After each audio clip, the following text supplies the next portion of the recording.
प्रिय मित्रों, हमारे प्रभु यीशु क्रिस्ट के पवित्र, सामर्थी और महिमामयी नाम में आप सबों को जय मसीह की। दोस्तों, परमेश्वर का वचन कहता है, क्या ही धन्य है वह पुरुष जो दुष्टों की युक्ति पर नहीं चलता और न पापियों के मार्ग में खड़ा होता है और न ठट्ठा करने वालों की मंडली में बैठता है, परंतु वह तो परमेश्वर की व्यवस्था से प्रसन्न रहता है और उसकी व्यवस्था पर रात दिन ध्यान करता रहता है। वह उस वृक्ष के समान है जो बहती नालियों अर्थात नदियों के किनारे लगाया गया हो और वे अपनी ऋतु में फलते हैं और उसके पत्ते कभी मुरझाते नहीं। इसलिए जो कुछ वह पुरुष करे वह सफल होता है, क्योंकि परमेश्वर धर्मियों का मार्ग जानता है। दोस्तों, ये कथन बाइबल के भजन संहिता पुस्तक उसके पहले अध्याय में लिखा हुआ है। मैं आप सबकी सराहना करता हूँ कि आप उसके वचन को सुनने के लिए फिर से तैयार बैठे हैं, क्योंकि आप परमेश्वर से प्रेम करते, उसके वचन से प्रेम करते हैं। परमेश्वर वह दिन लाएगा कि आप सफलताओं को देखेंगे, आपकी प्रार्थनाओं को पूरी होते देखेंगे। यह परमेश्वर का वचन है, जब तक वह पूरा ना हो लौट कर नहीं जाता, बशर्ते कि हम उसके वचन पर बने रहें, आप और मैं उसके वचन पर चलते रहें। रोमियो की पुस्तक से आज हम उन बातों को सीखेंगे जिनके प्रति हो सकता है हम उतने सजग ना रहे हों या फिर अपनी स्वयं की मान्यता रखते हों। परमेश्वर आपको आशीष देता है या देना चाहता है जो उसके वचन पर चलता है। दोस्तों, आपसे निवेदन है कि इस अध्ययन को ध्यान से सुने और अंत में पूछे गए सवाल का उत्तर SMS या WhatsApp के द्वारा भेजकर विजेताओं में शामिल हो जाए। आइए हम अपने अध्ययन को आरंभ करें। प्रिय मित्रों, आइए आज हम अपने अध्ययन को रोमियो की पत्री 13 अध्याय उसके 3 पद से आरंभ करें। आइए हम पढ़ें रोमियो की पत्री 13 अध्याय उसके 3 और 4 पद। यहाँ पर इस प्रकार से लिखा है, क्योंकि हाकिम अच्छे काम के नहीं परंतु बुरे काम के लिए डर का कारण है। अतः यदि तू हाकिम से निडर रहना चाहता है तो अच्छा काम कर और उसकी ओर से तेरी सराहना होगी, क्योंकि वह तेरी भलाई के लिए परमेश्वर का सेवक है। परंतु यदि तू बुराई करे तो डर, क्योंकि वह तलवार व्यर्थ लिए हुए नहीं और परमेश्वर का सेवक है कि उसके क्रोध के अनुसार बुरे काम करने वाले को दंड दे। सरकार को कानून और व्यवस्था बनाए रखना है। यदि वह ऐसा न करे तो वह सफल सरकार नहीं है। मेरे विचार में विश्वासियों को कानून और व्यवस्था के उल्लंघन का विरोध करना है। हमें कानून लागू करने वाले शासकों का सम्मान करना है। मैं अपनी सेना और पुलिस बल का बहुत सम्मान करता हूँ, जबकि मैं जानता हूँ कि उनमें अपनी कमजोरियाँ हैं। रोमियो की पत्री 13 अध्याय के 5 पद में आगे लिखा है, इसलिए अधीन रहना न केवल उस क्रोध के डर से आवश्यक है, वरन विवेक भी यही गवाही देता है। विश्वासियों को नियम पालन करना है, इसलिए नहीं कि उल्लंघन करने पर हमें दंड दिया जाएगा या हमें चालान भरना होगा, परंतु अपने विवेक के कारण। रोमियो की पत्री 13 अध्याय उसके 6 पद में हम पढ़ते हैं, इसलिए कर भी दो, क्योंकि शासन करने वाले परमेश्वर के सेवक हैं और सदा इसी काम में लगे रहते हैं। यद्यपि हम जानते हैं कि हमारे कर का दुरुपयोग हो रहा है, हमें कर भरना ही चाहिए। इस पद में सेवक शब्द उसी मूल शब्द से है जिससे उपासना विधि आया है। यह शब्द धर्म संबंधित है और इब्रानियों की पत्र 1 अध्याय उसके 14 पद में यही स्वर्गदूतों के लिए काम में लिया गया है, जब उन्हें सेवा करने वाली आत्माएं कहा गया है। इसका अर्थ यह हुआ कि नगर के शासक दिव्य पद पर आसीन हैं। उनका कार्य धर्म संबंधित नहीं है, परंतु वे परमेश्वर द्वारा नियुक्त पद संभाल रहे हैं। अतः मैं कर देने से कुड़कुड़ाता तो हूँ, परंतु इस कारण मैं कर चुकाने के लिए बाध्य हूँ। मेरे मित्रों, आज हमें स्वर्ग से आने वाली जागृति की आवश्यकता है। मैं मगरमच्छ के आंसू बहाने वालों से ऊब गया हूँ। एक अंग्रेजी कहानी वंडरलैंड में एलिस में 2 व्यक्ति समुद्री तट पर चलते चलते रो रहे थे, क्योंकि वहां रेत तो बहुत थी परंतु सीपी बहुत कम थी। वे खाते जाते थे और रोते जाते थे। भ्रष्टाचार का कैसा दृश्य! इन सब बातों के उपरांत भी विश्वासी को अपनी सरकार की अधीनता स्वीकार करना ही चाहिए। आइए हम आगे पढ़ें। रोमियो की पत्री 13 अध्याय उसके 7 पद लिखा है, इसलिए हर एक का हक चुकाया करो। जिसे कर चाहिए उसे कर दो, जिसे महसूल चाहिए उसे महसूल दो, जिससे डरना चाहिए उससे डरो, जिसका आदर करना चाहिए उसका आदर करो। जी हाँ, चाहे पदाधिकारी सर्वथा अयोग्य हो, हमें उसके पद का सम्मान करना चाहिए। वर्णन मगी कहते हैं, जब मैं सेना में था तब मुझे कहा गया कि मैं वर्दी को सलामी दूं। यद्यपि मैं उसे पहनने वालों को सम्मान के योग्य नहीं समझता था, मैं वर्दी को सलामी देता था। हमें अधिकार का सम्मान करना है। यद्यपि विश्वासी की नागरिकता स्वर्ग की है, उसे एक अच्छा नागरिक होना है। आइए हम देखेंगे पड़ोसियों के साथ संबंध। रोमियो की पत्री 13 अध्याय के 8 पद में लिखा है, आपस के प्रेम को छोड़ और किसी बात में किसी के कर्जदार न हो, क्योंकि जो दूसरे से प्रेम रखता है उसी ने व्यवस्था पूरी की है। आपने अपने पड़ोसी से कुछ उधार लिया है, उसे लौटा दो। गृहिणी, आपने अपनी पड़ोसन से चीनी उधार ली है, उसे लौटा दीजिए। किसी के ऋणी ना रहो। पौलुस कहता है कि प्रेम के अतिरिक्त किसी बात में किसी के ऋणी ना रहो। यह विश्वासियों के लिए किश्तों में खरीदारी करने में एक महान सिद्धांत है। अब आप कहेंगे, क्या हमें अपने क्रेडिट कार्ड भी लौटा देने चाहिए? नहीं, परंतु आप अपने ऋण का भुगतान करने में अपना मार्ग स्पष्ट रखें। विश्वासी अपने पड़ोसी के प्रेम का ऋणी होता है। पड़ोसी का अर्थ आपके निकट रहने वालों से नहीं है। आपके संबंध में आने वाला प्रत्येक व्यक्ति आपका पड़ोसी है। यह प्रेम भावना संबंधित नहीं है। मैं स्वतंत्र विचारकों से प्रेम का आलाप सुनकर परेशान हो जाता हूँ। आप अपने प्रेम का प्रदर्शन कैसे करते हैं? रोमियो की पत्री 13 अध्याय के 9 पद में लिखा है, क्योंकि यह कि व्यभिचार न करना, हत्या न करना, चोरी न करना, लालच न करना और इनको छोड़ और कोई भी आज्ञा हो तो सबका सारांश इस बात में पाया जाता है, अपने पड़ोसी से अपने समान प्रेम रख। लिखा है, तू व्यभिचार मत करना। अब आप मुझे यह न कहें कि आप किसी से शारीरिक संबंध बनाकर प्रेम करते हैं। आप इसे प्रेम कहते हैं, जबकि यह व्यभिचार की अपेक्षा और कुछ नहीं है। यह परमेश्वर की दृष्टि में पाप है। इसके बारे में परमेश्वर ने अपने विचार नहीं बदले हैं। लिखा है, तू हत्या मत करना। आप गोली मारने की अपेक्षा अनेक रीति से हत्या कर सकते हैं। आप किसी की साख खराब करके उसे नष्ट कर सकते हैं। तू चोरी मत करना। यदि आप प्रेम करते हैं तो बेईमानी से कुछ नहीं प्राप्त करेंगे। तू लालच मत करना। अपने पड़ोसी की कोई नई वस्तु देखकर आपके मन में क्या विचार आता है?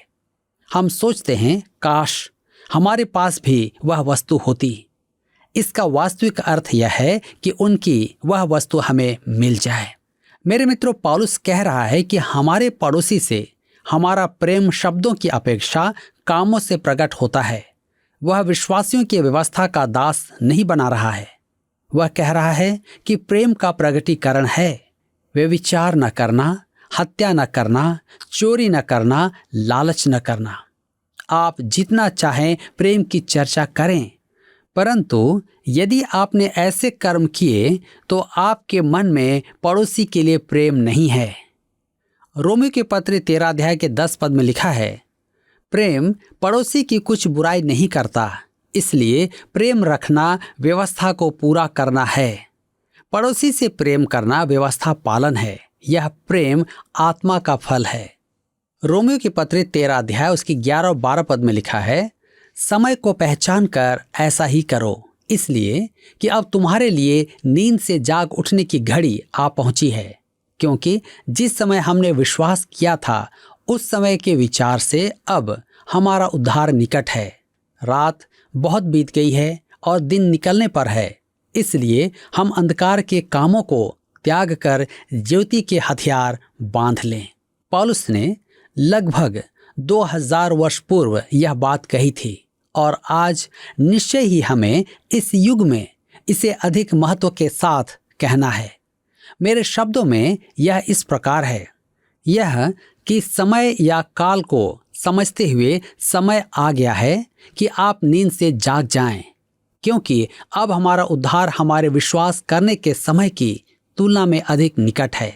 रात बीत रही है, बहुत बीत चुकी है और शीघ्र ही दिन का उदय होने वाला है।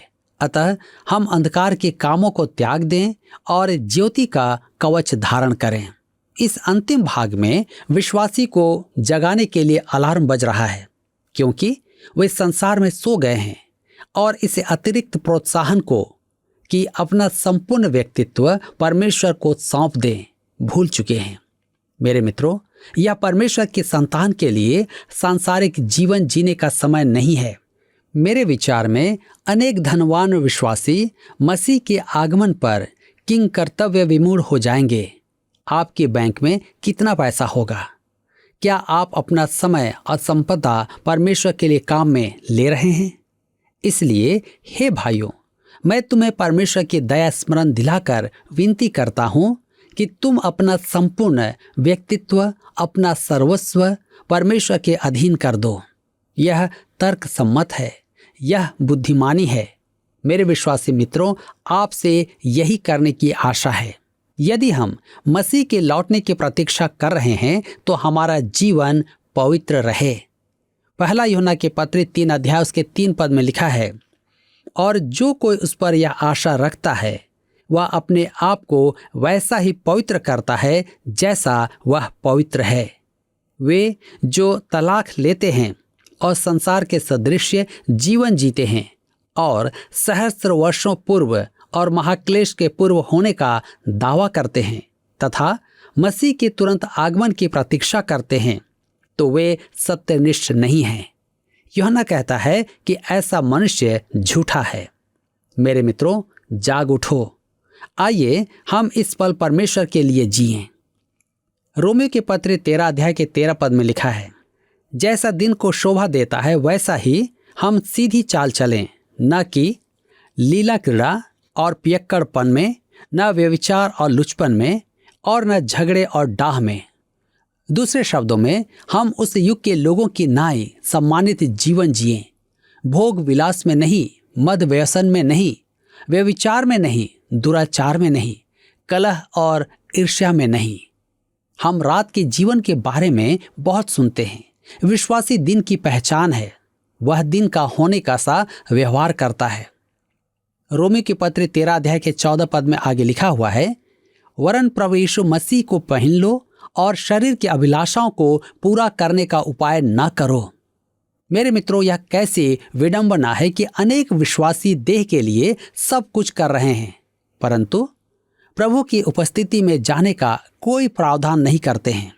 मैं आपसे निवेदन करता हूं कि अपने जीवन में पहले मसीह को रखें और परमेश्वर के वचन का प्रसारण करें। यही बड़े महत्व का काम है। पौलुस ने हमें निर्देश दिए हैं कि एक विश्वासी होने के नाते मेरा संबंध इस संसार में किसके साथ कैसा हो। अब इस अध्याय में जो रोमियो की पत्री का अंतिम भाग है, परमेश्वर के पुत्रों के पृथकीकरण की चर्चा की गई है। पृथकीकरण का अर्थ यहाँ क्या है? सच कहूँ तो मैं पृथक और समर्पित विश्वासियों से ऊब गया हूँ, क्योंकि वे वास्तव में न तो पृथक हैं और न समर्पित हैं। मसीह आचरण के 2 क्षेत्र हैं। एक क्षेत्र में बाइबल अति स्पष्ट व्यक्त करती है, जैसा हमने इससे पूर्व के क्षेत्र में देखा है। सरकार के प्रति विश्वासियों का कर्तव्य है कि वे अपने शासकों के अधीन रहें। उसे नियमों का पालन करना है, कर चुकाना है और अधिकारियों का सम्मान करना है। अध्याय 13 में एक बात और स्पष्ट की गई थी, और वह थी पड़ोसियों के साथ संबंध की। उसे अपने भुगतान से नहीं चुकाना है, उसे बेविचार नहीं करना है, हत्या नहीं करना है, चोरी नहीं करना है, झूठी गवाही नहीं देना है, पड़ोसी की वस्तुओं का लालच नहीं करना है। सच तो यह है कि आपको अपने पड़ोसी से अपने बराबर प्रेम रखना है। विश्वासी को सत्यनिष्ठ होना है, भोग विलास से दूर रहना है, नशा नहीं करना है, कलह और ईर्ष्या से बचना है, इन बातों पर तो बाइबल अति स्पष्ट है। अब मसीही विश्वास का एक और क्षेत्र है जिसके संदर्भ में बाइबल स्पष्ट नहीं है। मैं यहाँ दो बातें कहना चाहता हूँ। तंबाकू सेवन और स्त्री पुरुष का एक साथ तैरना। यदि आप मुझसे सहमत न हो तो मैं उदाहरण देकर समझाता हूँ। विवाह के पश्चात मेरी पत्नी ने जब देखा कि स्त्री पुरुष साथ तैर रहे हैं तो वह भौंचक्की रह गई। वह 24 घंटे तक इस घटना से परेशान रही। दूसरी ओर उसकी कलीसिया के पदाधिकारी भी धूम्रपान करते थे, परंतु हमारी कलीसिया में धूम्रपान करना अस्वीकार्य था। क्या स्त्री पुरुष का एक साथ तैरना एक स्थान पर स्वीकार्य और दूसरे स्थान पर अस्वीकार्य है? कुछ पवित्र जन कहेंगे कि मैं स्त्री पुरुष का एक साथ तैरना छोड़कर धूम्रपान पर उपदेश दूं तो उचित होगा। मैं न तो इसको और न उसको दोष दे रहा हूं। मैं पौलुस से बढ़कर अपनी नाक प्रश्नाधीन विषयों पर नहीं अड़ाऊंगा। मेरे मित्रों, इस भाग में पौलुस प्रश्नाधीन विषयों में विश्वासियों के आचरण के लिए नियम निर्धारित करता है। वह हमारे मार्गदर्शन हेतु 3 बातें स्पष्ट करता है: पाप का बोध, विवेक और दूसरों पर प्रभाव। एक विश्वासी को अपने कर्मों के बारे में पूर्व विचार रखना चाहिए। उसे सोचना है कि जो वह करने जा रहा है वह क्या है, उसमें उस काम का जोश है। दूसरा है विवेक। जो उसने किया है उसके बारे में वह सोचे कि वह सही था या गलत था। क्या वह अपने काम के लिए स्वयं से घृणा करता है? तीसरा है यह सोचना कि उसके व्यवहार का दूसरों पर क्या प्रभाव पड़ेगा। क्या उसके काम का प्रभाव किसी पर बुरा पड़ा है? ये 3 पथ प्रदर्शन बिंदु हमें मसीही आचरण के सिद्धांत प्रदान करते हैं। मेरे मित्रों, हमारे आज के दिन में मसीही आचरण के प्रश्नाधीन विषयों में 2 परम धारणाएं हैं और इनके कारण मसीही आचरण के निमित्त विश्वासी के लिए एक कृत्रिम वातावरण तैयार हो गया है। इसके परिणाम स्वरूप इन अत्यधिक क्षेत्रों में हमारे विश्वासी अनियंत्रित या विरूप हो गए हैं। एक सीमा तो यह है कि संसार से अलग करने वाली दीवार अब नहीं रही। इन विश्वासियों का जीवन संसार के उद्धार रहित मनुष्यों की नकल है। उनका जीवन मन परिवर्तन से पूर्व की स्थिति से भिन्न नहीं रहा है। वे हर प्रकार की सांसारिकता में लीन हैं। वे उन सब स्थानों में जाते हैं जहां संसार जाता है और उन कामों में अपना समय एवं ऊर्जा व्यतीत करते हैं जिनसे आत्मिक लाभ प्राप्त नहीं होता है। उनके लिए धर्मशास्त्र के कुछ संदर्भ अर्थ ही नहीं रखते हैं। जैसे फिलिपियों की पत्री 3 अध्याय 17 से 19 पद लिखा है, हे भाइयों, तुम सब मिलकर मेरी सी चाल चलो और उन्हें पहचान रखो जो इस रीति पर चलते हैं जिसका उदाहरण तुम हम में पाते हो। क्योंकि बहुत से ऐसी चाल चलते हैं जिनकी चर्चा मैंने तुमसे बार बार की है और अब भी रो रो कर कहता हूँ कि वे अपनी चाल चलन से मसीह के क्रूस के बैरी हैं। उनका अंत विनाश है। उनका ईश्वर पेट है। वे अपनी लज्जा की बातों पर घमंड करते हैं और पृथ्वी की वस्तुओं पर मन लगाए रहते हैं। कुछ लोग सांसारिकता में मन नहीं लगाते हैं, परंतु वे भी अधिक से अधिक सांसारिक होते हैं। वे पेटू होते हैं और ठूस ठूस कर स्वादिष्ट व्यंजन खाते हैं। वे शराब तो नहीं पीते, परंतु पेटूपन से नहीं चूकते हैं। वे व्यर्थ की बातें भी बहुत करते हैं। वे अनुचित कहानियां भी सुनाते हैं। मैं एक बार फिर फिलिपियों से पौलुस का संदर्भ देता हूँ। फिलिपियों की पत्री 4 अध्याय के 8 पद में लिखा है, इसलिए हे भाइयों, जो जो बातें सत्य हैं और जो जो बातें आदरणीय हैं और जो जो बातें उचित हैं और जो जो बातें पवित्र हैं और जो जो बातें सुहावनी हैं और जो जो बातें मन भावनी हैं, अर्थात जो भी सद्गुण और प्रशंसा की बातें हैं, उन पर ध्यान लगाया करो। मेरे मित्रों, आपके विचारों का जीवन आपके आचरण को प्रभावित करता है, आज हो या कल। आप जो सोचते हैं अंततः वही करेंगे। मैंने यह देखा है कि विश्वासी किसी परीक्षा में पढ़ने से पूर्व उस परीक्षा के बारे में बहुत लंबे समय से सोचते रहते हैं। ऐसा अनेक कथित विश्वासी करते हैं। पौलुस उनसे प्रश्न करता प्रतीत होता है कि क्या वे विश्वासी हैं, क्योंकि वे तो एक सांसारिक मनुष्य की नाई व्यवहार करते हैं। अब एक समूह ऐसा है जो इसके सर्वथा विपरीत सीमा पार करता है। उन्होंने मसीही जीवन को मत करो की श्रृंखला में बांध रखा है। कुलुस्सियों की पत्री 2 अध्याय उसके 21 पद में लिखा है, यह न छूना, उसे न चखना और उसे हाथ न लगाना। ये लोग अनुग्रह से प्राप्त उद्धार और मूसा की व्यवस्था से मुक्ति का आनंद लेते हैं, परंतु वे तुरंत ही आज्ञाओं की नई व्यवस्था तैयार कर लेते हैं, वरन उनसे 2 गुना अधिक नियम बना लेते हैं। वे अत्यधिक आत्म केंद्रित, अति आलोचनात्मक और घमंडी हो जाते हैं। इन्हें पद 1 में पौलुस विश्वास में निर्बल कहता है। ये ही वे लोग हैं जो संसार से अलग रहना चाहते हैं। मैं एक पत्र पढ़कर आपको सुना रहा हूं जो ऐसे मनुष्यों की दुखद गाथा का वर्णन करता है। वर्षों पूर्व मुझे यह पत्र प्राप्त हुआ था। मैं 3.5 वर्ष से विश्वास में हूं और मैंने हाल ही में अपने उद्धार की ज्वलंत गवाही दी है, परंतु अब मैं ऐसी निर्जीव हूं कि मुझे मसीह को दूर ऊपर और मैं स्वयं यहाँ नीचे प्रतीत होती हूँ। मुझ में एक विश्वासी के सब मत कर हैं, धूम्रपान, शराब, जुआ, सिनेमा, श्रृंगार, परंतु मैं प्रसन्न नहीं हूँ। मेरी सहेलियां मुझसे कहती हैं कि मुझ में कड़वाहट पनप रही है। ओह, मैं इससे बचना चाहती हूँ। विश्वास में आने से पूर्व मैं महत्वाकांक्षी थी, मैं परिश्रमी थी, परंतु अब मैं सोचती हूँ कि इसका क्या लाभ। संसार तो बद से बदतर होता जा रहा है। सब कुछ विनाश की ओर अग्रसर है और एकमात्र आशा है मसीह के आने की प्रतीक्षा करूं। मेरे मित्रों, यह स्त्री दुर्दशा में थी। ध्यान दें कि वह कितना अलग थी, परंतु इस अलगाव से जीवन में आनंद प्राप्त नहीं होता है। संदिग्ध मसीही आचरण की इन 2 चरम सीमाओं के मध्य कहीं मसीही विश्वासी को जीवन जीना है।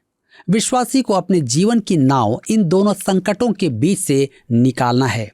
मैंने इन आरंभिक टिप्पणियों के लिए बहुत समय ले लिया है, क्योंकि मैं जानता हूं कि दुविधा में पड़े विश्वासियों की कमी नहीं है, परंतु वे इस अध्याय में दी गई पौलुस की शिक्षा से सहायता पाएंगे।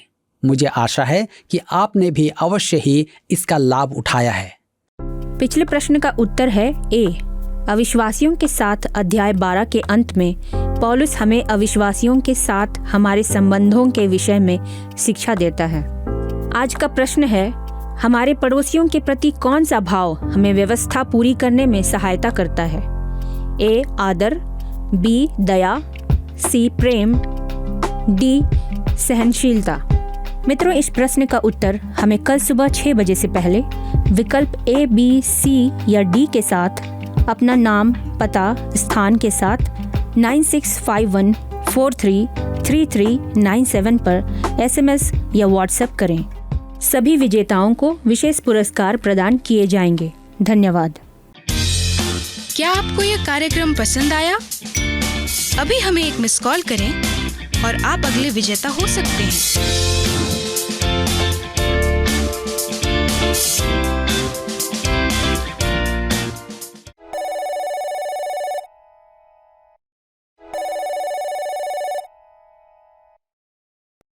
मित्रों, ये परमेश्वर का वचन कहता है कि अपने देश के शासकों का आदर करें। जब तक यीशु मसीह नहीं आएगा, भ्रष्टाचार व्याप्त रहेगा। इसलिए हो सकता है कि हम कुछ अगुओं को पसंद ना करते हों, लेकिन बाइबल कहती है कि परमेश्वर सबको नियुक्त करता है और हमें उसके पद का आदर या उनके पद का आदर करना है। उसकी आज्ञा का पालन करना हमारा कर्तव्य है। परमेश्वर सबका न्यायी है। उसके कर्तव्यों के आधार पर वह उनका न्याय करता है। वह जिसको अधिकार देता है उससे अधिकार ले भी लेता है। परमेश्वर हमारे कर्तव्यों के अनुसार हमें इनाम देगा और हम अपने पड़ोसी के साथ आपस के प्रेम को छोड़ किसी भी बात के कर्जदार ना हो, ये वचन कहता है। क्योंकि जो दूसरों से प्रेम रखता है उसी ने व्यवस्था पूरी की है। आइए हम उसकी व्यवस्था को पूरी करने के द्वारा अपने जीवन में परमेश्वर की आशीष और अनुग्रह को राज्य करने दें, जो सबसे सुखद चीज़ हो सकती है। परमेश्वर ऐसे लोगों में अपनी सामर्थ प्रकट करने के लिए इस पृथ्वी पर दृष्टि रखता है। इसलिए हम अपने जीवन में परमेश्वर को कार्य करने का अवसर दें। प्रभु आप सबों को बहुत आयत से आशीष दे। आइए हम प्रार्थना के द्वारा आज के अध्ययन को समाप्त करें। हमारे स्वर्गीय पिता, हम एक बार फिर से प्रभु यीशु के नाम से आपको धन्यवाद देते हैं इस उत्तम अध्ययन के लिए। ये प्रभु ऐसी बातें जो आपने हमें सिखाया, जिसके द्वारा हमारा जीवन प्रभु आनंद से भरा हुआ है। प्रभु आपको धन्यवाद देते हैं। पिता, हम आज विशेष प्रार्थना करना चाहते हैं हमारे दर्शकों के लिए, हमारी उन बहनों के लिए जिन्होंने प्रार्थना निवेदन भेजे हैं कि उनके परिवार में विभिन्न प्रकार के व्यसनों के द्वारा उनके परिवार बर्बाद हो रहे हैं। बहुत से ऐसे भाई हैं जो कि शराब की लत में हैं। बहुत से ऐसे भाई हैं जो विभिन्न प्रकार के व्यसनों में लिप्त हैं। बहुत से ऐसे जवान हैं जो कि ड्रग्स और विभिन्न प्रकार के ऐसे नशीली पदार्थों के आदी हो चुके हैं। और इसके द्वारा न केवल परिवार परंतु हमारा समाज खोखला होता चला जा रहा है। हमारी ये पूरी वंश प्रभु खोखली होती चले जा रही है। प्रभु आपसे प्रार्थना करते हैं, इन लोगों के जीवन में कार्य करें, उन्हें दृढ़ इच्छा शक्ति प्रदान करें। इन बहनों की, परिवारजनों की प्रार्थनाओं का उत्तर दें प्रभु, ताकि ये हमारे लोग, भाई, चाहे बहन हो, चाहे जवान बच्चे हों प्रभु, इन सब बुरी आदतों से, व्यसनों से ये स्वतंत्र होने पाए और एक पवित्र और शुद्ध जीवन जिए जो आपको समर्पित हो सके। पिता, आप ऐसी प्रार्थना को सुन करके उत्तर दे सकते हैं, इसलिए इस विनती को प्रभु यीशु ख्रीस्त के नाम से मांग रहे हैं। आमीन। दोस्तों, आपकी उपस्थिति के लिए एक बार फिर से हृदय से धन्यवाद। अगले प्रसारण में हम इस अध्ययन की कड़ी को आगे बढ़ाएंगे। तब तक आप अपने परिवार का ख्याल रखें, वचन में और प्रार्थना में बने रहें। प्रभु आपको आशीष दे। नमस्कार।